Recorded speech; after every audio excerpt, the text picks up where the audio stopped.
What's up, everyone, and welcome back to another installment of True Crime. I'm your host, Drue, and for this episode, I will be covering the missing person case of Jennifer Kesse. Now, Jennifer's case is up there with one of the most frustrating cases that I have covered so far, and although most of these unsolved cases I cover are frustrating, this one truly is near the top. This case reminds me much of the JonBenet case due to the fact that the possibilities of what may have happened to Jennifer seem endless. And almost every piece of evidence in this case seems that it could go one way or the other, most of which leads you to a dead end. Jennifer Kesse disappeared from her under construction condominium complex called the Mosaic at Millennium, Orlando, Florida, on the morning of January 24th, 2006. On the morning she went missing, she failed to show up for work, which immediately raised concern among her family, friends, and coworkers. Her family then contacted law enforcement and an investigation into her disappearance would be set in motion. Jennifer's 2004 Chevy Malibu was found 2 days after her disappearance, and it was found in a different condominium complex called Huntington on the Green, which was just about a mile down the road from hers. After security cameras had been checked by law enforcement where Jennifer's car had been found, they were then able to view someone parking Jennifer's Chevy Malibu in the parking lot shortly after Jennifer failed to show up to work. And then the person proceeded to abandon her vehicle, and in doing so, this person then walked right past the cameras that captured this all.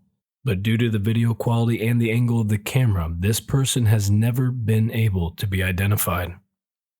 As this story unfolds, we are able to learn that the Orlando Police Department may have not done such a great job in this case, and really could have done some much better investigating earlier on. And at the end of this episode, you'll have a much better understanding of what I mean. There are many different theories out there when it comes to Jennifer's disappearance, some believing that it was a random act of violence coming from some undocumented construction workers living at her complex, while others believe she may have been abducted by someone Jennifer knew, to which I will explore all of these options towards the end of this episode. It's now been over 17 years since Jennifer has gone missing, and despite the passage of time, Jennifer Kesse's case remains open and unsolved.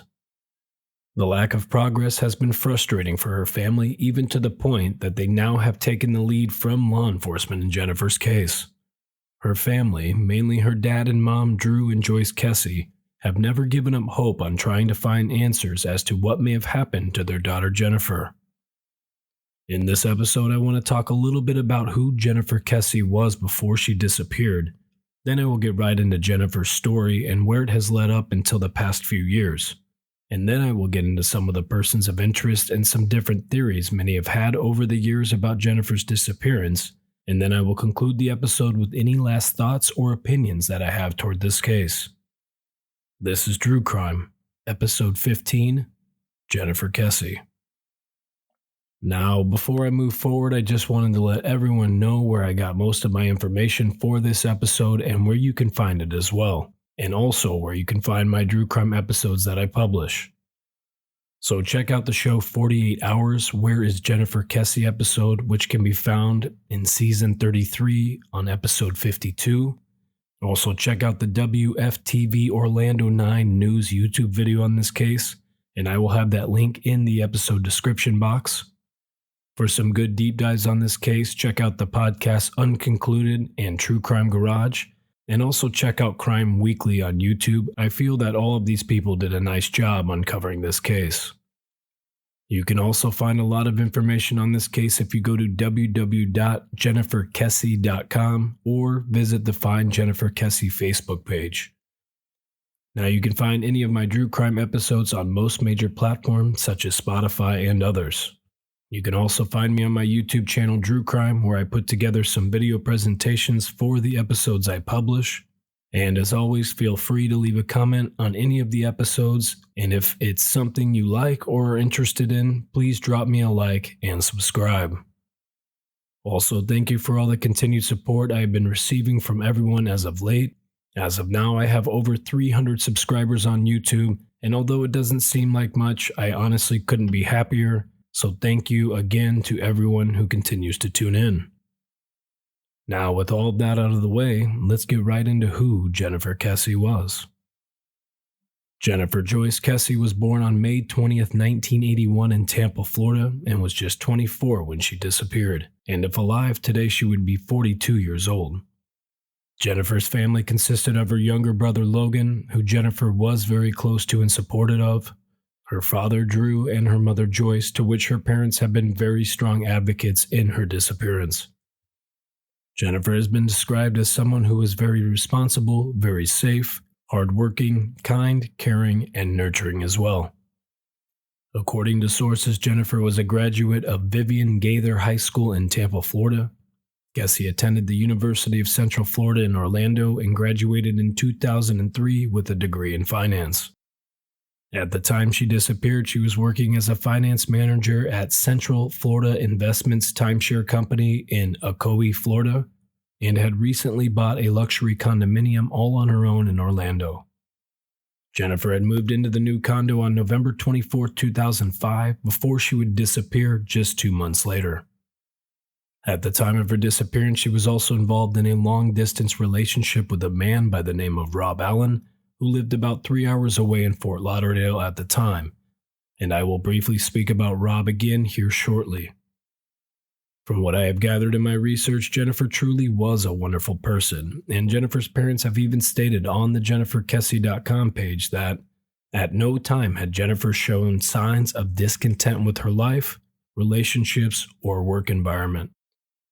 So it really becomes even more baffling as to why someone would choose to take away this woman's very promising future that was ahead of her.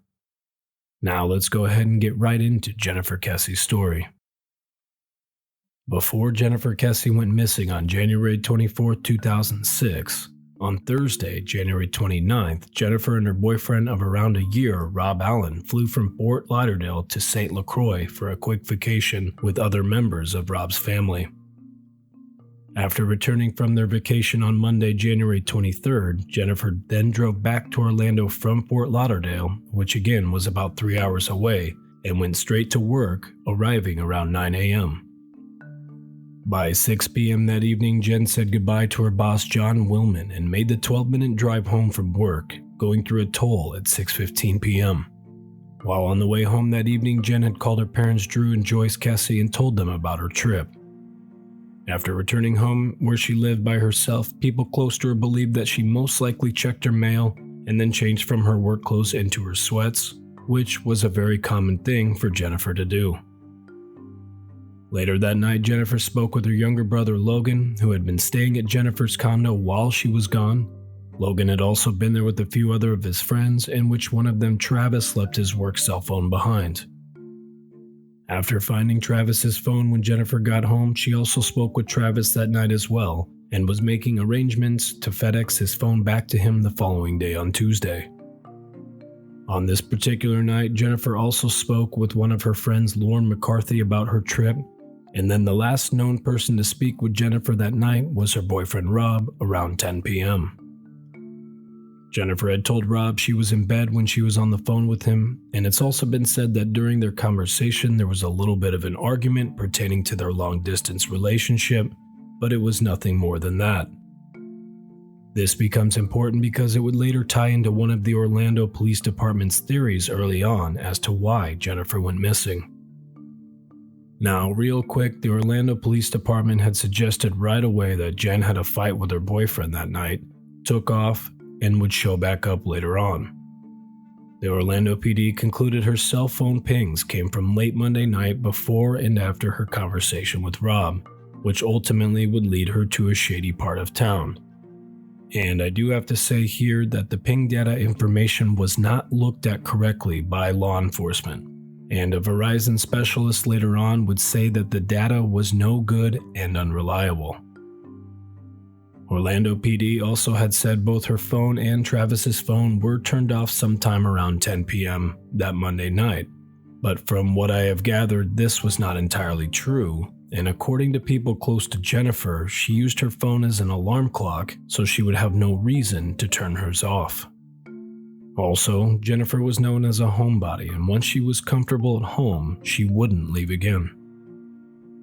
So now the following day would approach on Tuesday morning, and normally Jennifer would leave her condo anywhere around 7:45 a.m. and call Rob, and the two would talk until she arrived at work around 9 a.m.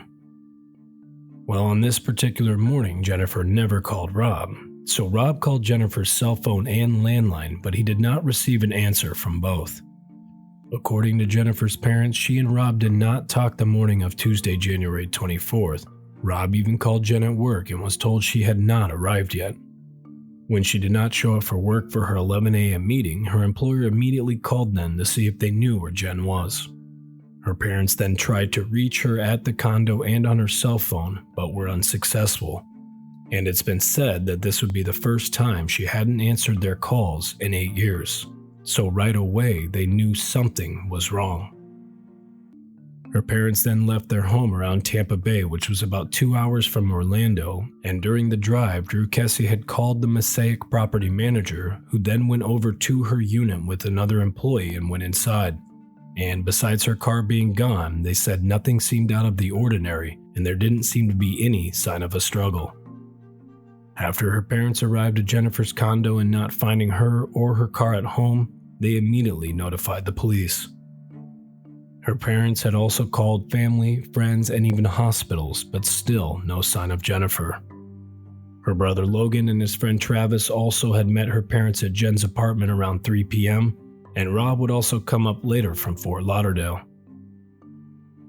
At this time, her brother Logan would start to knock and try opening every door in the complex looking for Jennifer, but there was no sign of her anywhere. The only door that was unlocked was the unfinished unit across from Jennifer's, but unfortunately, there were no clues inside. Logan had even approached a white van full of workers trying to ask them about Jennifer, but all of these workers just seemed to ignore him. After her family had arrived at Jennifer's condo, they noticed that the door was locked, the bed was unmade, and there were 2 work outfits that had been laid out on the bed. A pair of Jennifer's shoes were missing and her luggage was left unpacked in the hallway. There was mail on the counter and the junk mail was in the trash. Clothes she would normally wear to bed were on the bathroom floor. There were puddles of water that were still in the shower, and it's been said that Jennifer always showered in the morning, never in the evening. Her damp towel was also found draped over the washing machine in the laundry room.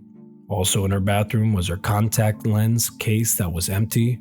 Her makeup and hairdryer were out, which has also suggested to many people that she was most likely getting ready for work that morning before she disappeared. Missing from her unit was Travis's work cell phone, her cell phone and purse, her iPod, her car keys, her briefcase, and again her car. And all of these things she would have taken with her to work that day, and none of these items besides her car have ever been recovered. By that late afternoon, Jennifer's parents had already printed off hundreds of flyers with her picture, car, and license plate number. They then met with Detective Wright that night from the Orlando Police Department, who would later on be replaced by Detective Browning. Now, before I move on, I just want to stop here and talk about Jennifer's condo for just a minute, and also talk about what was going on in her complex as well. Now, when Jennifer had moved into her second floor condo, there was a bunch of remodeling and construction going on at the Mosaic, and Jennifer was the first person to purchase a condo in that part of the complex, leaving her pretty isolated with a few neighbors around her, and one of the neighbors lived right by where Jennifer's car was parked, and that morning they did say they heard nothing out of the ordinary. Her condo also came with a panic cord or button located in her bedroom in case of any emergencies. And as far as I know, that cord was connected and working. Her mother described it as a cord you would pull and it would activate 911, but I've also read that it was a button as well. There were lots of construction workers going in and out of the complex freely, and even some of these workers were living inside some of these units, and from what I understand, this was being allowed. It's also important to point out here that at some point Jennifer and everyone who lived in her building had a set of keys stolen from them. And there was also a key-making machine located in the complex's office, which was in plain sight and even had a box of blank keys right next to it. So I think it's fair to say here that gaining access to Jennifer's condo may have not been that difficult, especially since some of these workers most likely had a master key to some of these units. I also wanted to point out here that the Mosaic did not have any security surveillance located on the property, and they wouldn't even install any cameras until 2 years after Jennifer's disappearance. And also, both the inside and the outside of Jennifer's apartment was never tested for any forensic evidence by law enforcement. Now, at the time, Jennifer was living alone, and she had mentioned to others that at times she felt some discomfort with some of the workers that were present during the construction. And even some of these workers had already been in Jennifer's apartment before to do some work. So with that being said, the main theory in this case is that Jennifer may have been attacked and taken by one or more of these workers, to which I have heard that many of them were undocumented. And after law enforcement's presence had started being felt around the complex, many of these workers would then just disappear. There was also a particular worker by the name of Chino that has been looked at hard and talked about a lot in this case. And I will be talking more about Chino later on in this episode when I get into some of the persons of interest surrounding this case. In conclusion to this part, the Kesse family was under the impression at the time that the Mosaic was a safe place for Jennifer to live. But it's very obvious that it wasn't, and safety and security didn't seem to be much of a priority for this property at the time. Now, about 2 days later on Thursday, January 26th, law enforcement would discover a key piece of evidence in this case.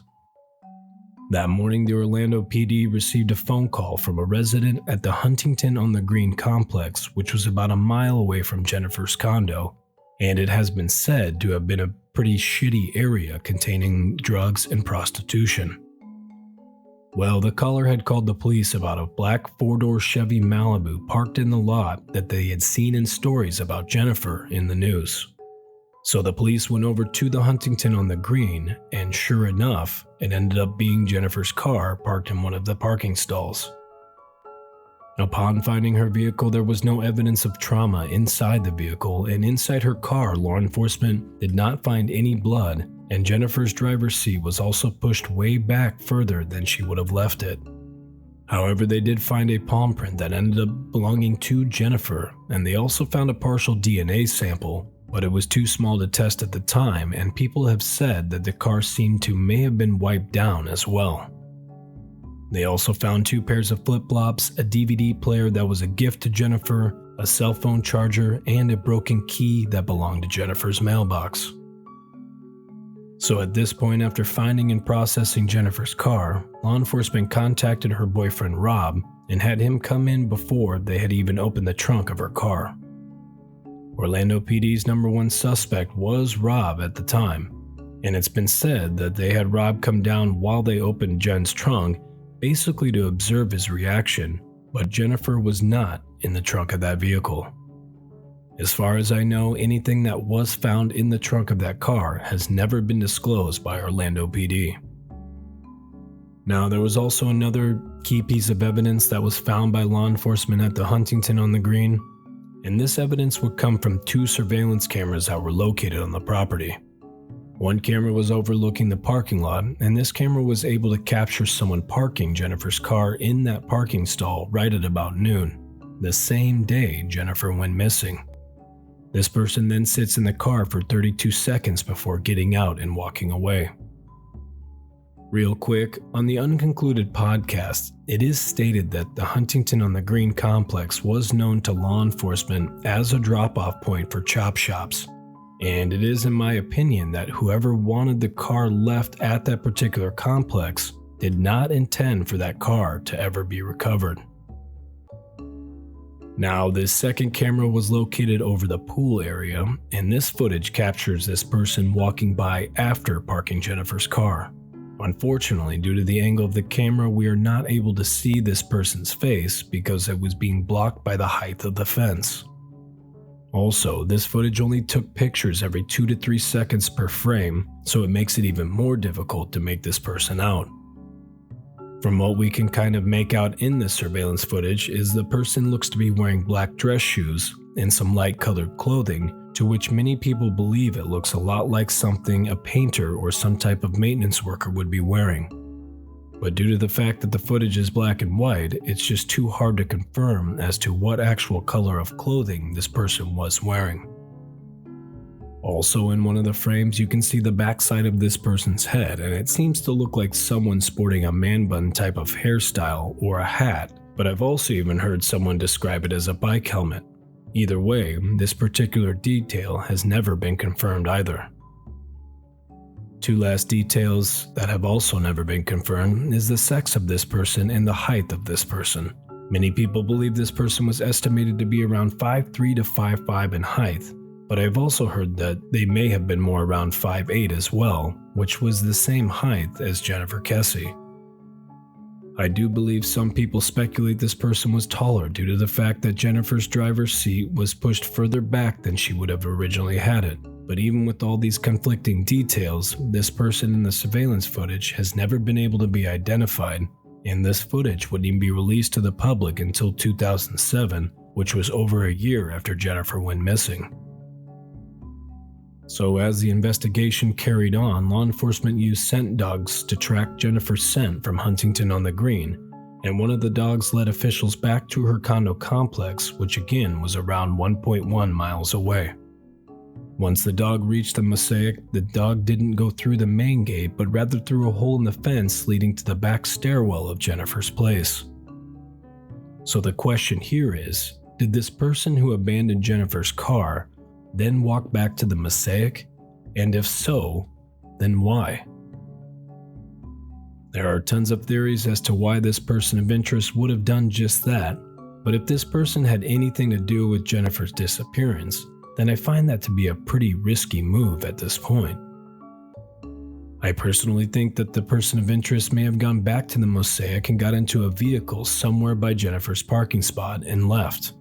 Otherwise, I feel the dog scent would have gone back to her front door had they went inside her condo. But honestly, I'm not quite sure on all of this, and it's just one of those pieces of evidence in this case that can be interpreted in many different ways.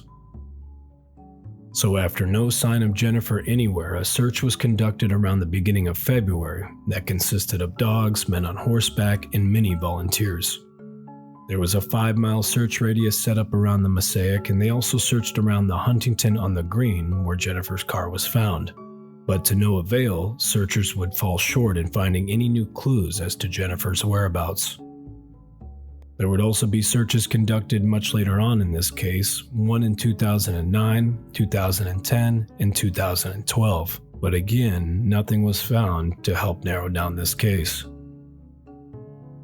So after years of little to no progression in this case, in 2016, Jennifer was declared legally deceased by the state of Florida. After this, the family hired a private investigator and a lawyer to obtain Jennifer's case file from the Orlando PD. And then in 2019, the Kesses would win their suit against the Orlando PD, and Jennifer's case files would be handed over after the Kesses would pay them thousands and thousands of dollars. In March of 2019, the Kesse family received over 16,000 pages of police notes, pictures, and videos pertaining to Jennifer's case. And currently, the family is now working closely with the FDLE, which stands for the Florida Department of Law Enforcement. Now, this is where I will go ahead and conclude Jennifer's story up to this point. Now, at this part in the episode, we know that Jennifer went missing on Tuesday, January 24th, 2006, when she failed to show up at work. 2 days later, we know that law enforcement found her vehicle in a different complex about a mile from her home, and that there is also video surveillance of the person of interest parking her vehicle and then abandoning it. We also know that a dog tracked a scent from Jennifer's car back to her condo, but besides having all of this information, there still wasn't a whole lot to go off of. So now I'm going to list some of the persons of interest that have been established throughout the years in this case. And on the last 2 of these persons of interest, I will expand a little bit further, going into a couple theories that I feel the strongest about and that have also been highly considered by many other people. Also, none of these people I speak about on this list have ever been charged with any crimes relating to Jennifer's disappearance. Now, to begin the list of persons of interest, I wanted to start with Rob Allen, since he was Jennifer's boyfriend at the time she disappeared and the last known person to speak with her. I can say right now that Rob has a solid alibi that morning Jennifer would go missing, and it has been confirmed he was at work in Fort Lauderdale during this time, and his phone records show usage activity on Tuesday morning in the Fort Lauderdale area as well. Rob was also very cooperative towards law enforcement in this case, and I honestly couldn't find anything that casts any suspicion towards Rob. Next on the list, we have an ex-boyfriend of Jennifer, and we will call him Matt. From what I have gathered in my research, Matt was an ex-boyfriend that didn't take the breakup with Jennifer very well. He was also at a bar very close to Jennifer's condo the night before she's been thought to have disappeared, but as far as I know, he has a pretty solid alibi from his roommates and girlfriend at the time. Apparently, Matt was very intoxicated that night, but was able to somehow make it back home 30 minutes from where he was, and according to his roommates, Matt arrived back home around 1:30 a.m. There are some people out there that do not consider Matt's alibi to be very rock solid, but besides where he was that night, there's just really not enough evidence there to cast major suspicion towards him, in my opinion. Now, don't get me wrong, I can't rule him out completely since we don't know what happened to Jennifer, but from what little evidence there is, I just find him a lot less plausible of having anything to do with Jennifer gone missing. Also, Matt did agree to do a polygraph, but Orlando Police Department never made it happen or followed through with it. Next on the list, there was also another guy that has been talked about and speculated about a lot, and this individual was a co-worker of Jennifer's during the time of her disappearance, and I will refer to him as Johnny. Well, it's been said that Johnny had a little thing for Jennifer over the years of knowing one another, and many people speculate this man was upset by Jennifer and Rob's relationship.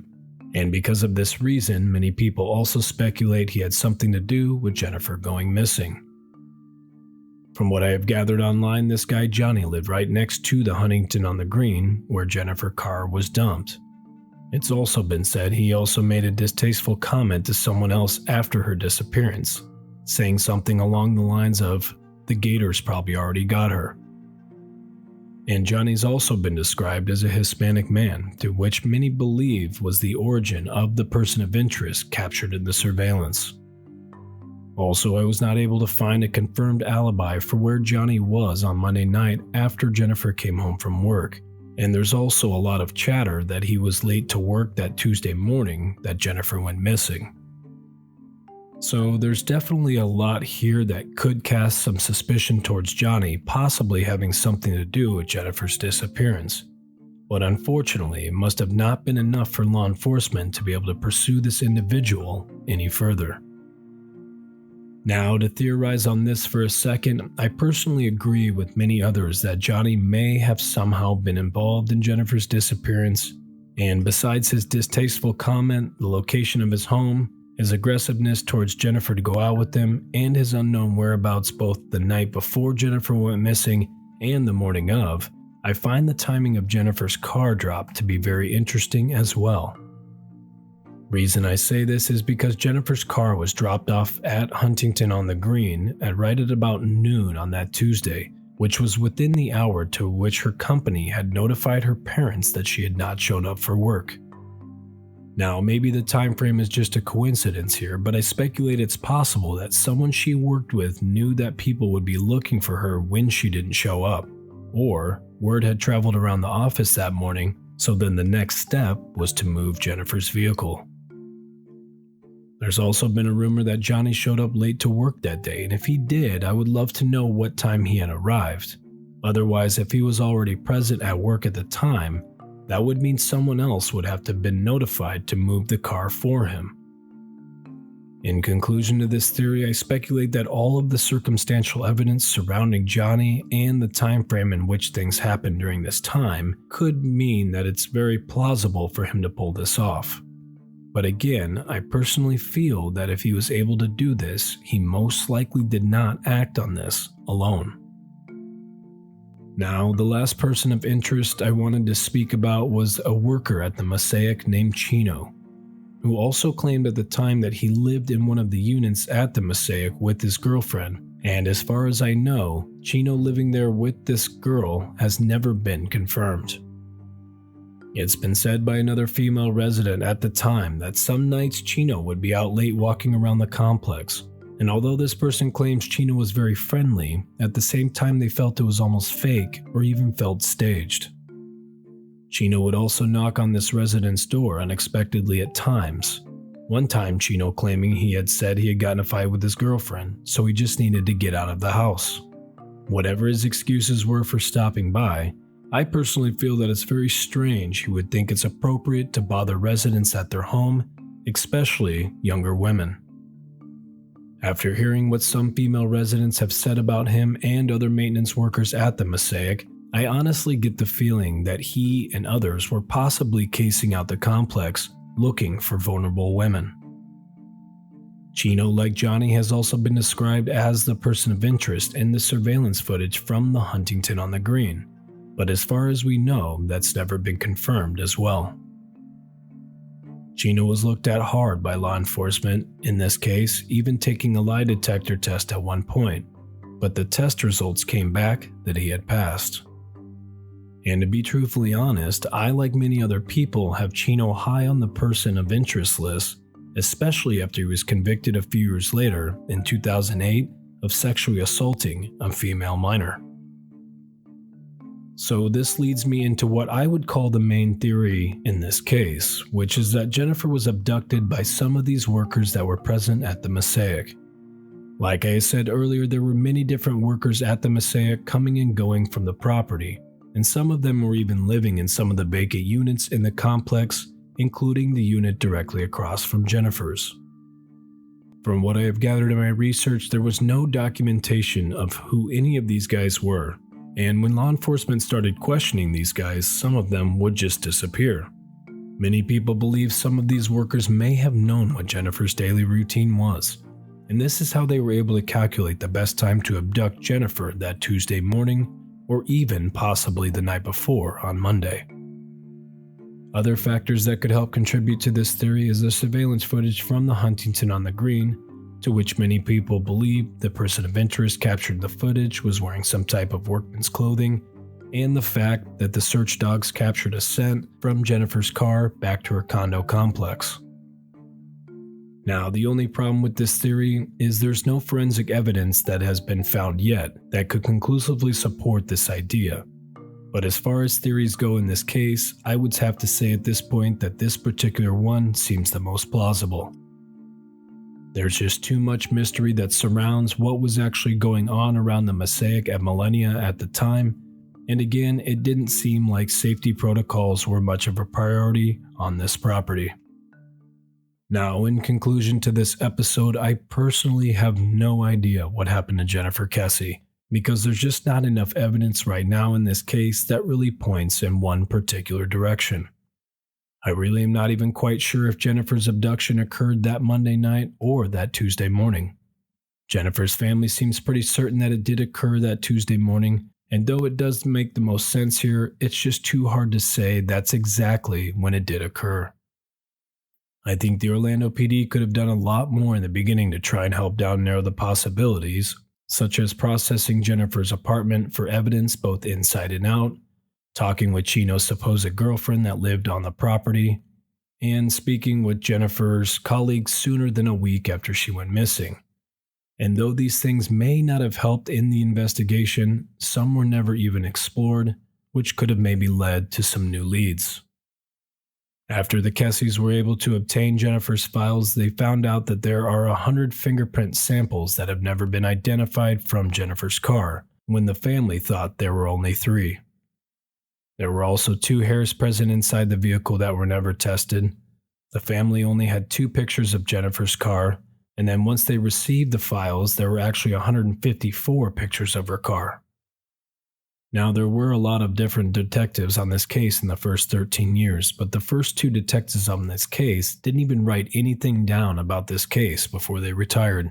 They were actually brought back in to write a report because they never wrote anything down or used a computer during their investigation.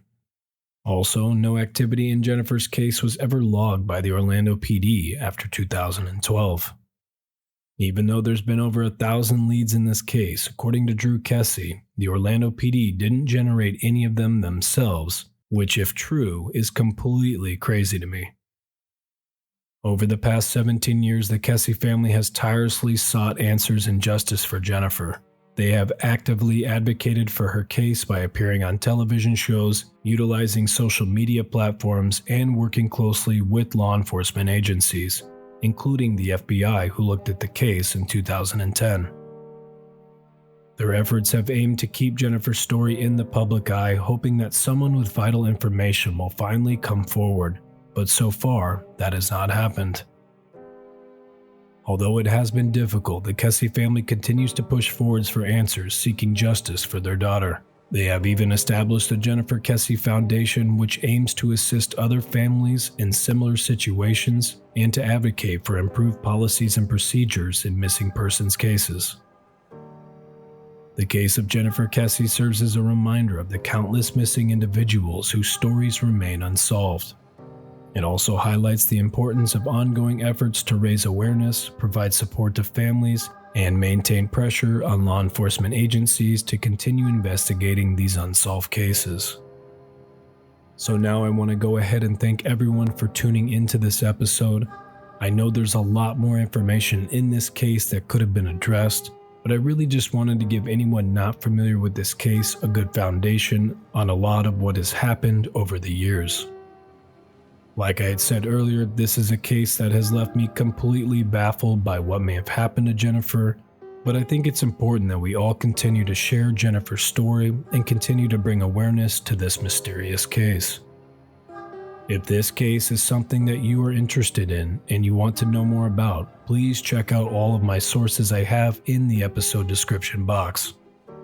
Again, thank you to all my new listeners and subscribers, and like always, I have a few cases that I've been looking into, so please continue to check in on my TikTok or YouTube here in the next couple weeks, and I will have a trailer ready for my next episode. And as always, my friendly reminder, love everyone but trust no one. I'm your host Drue, and I'll see you next time on another episode of Drue Crime.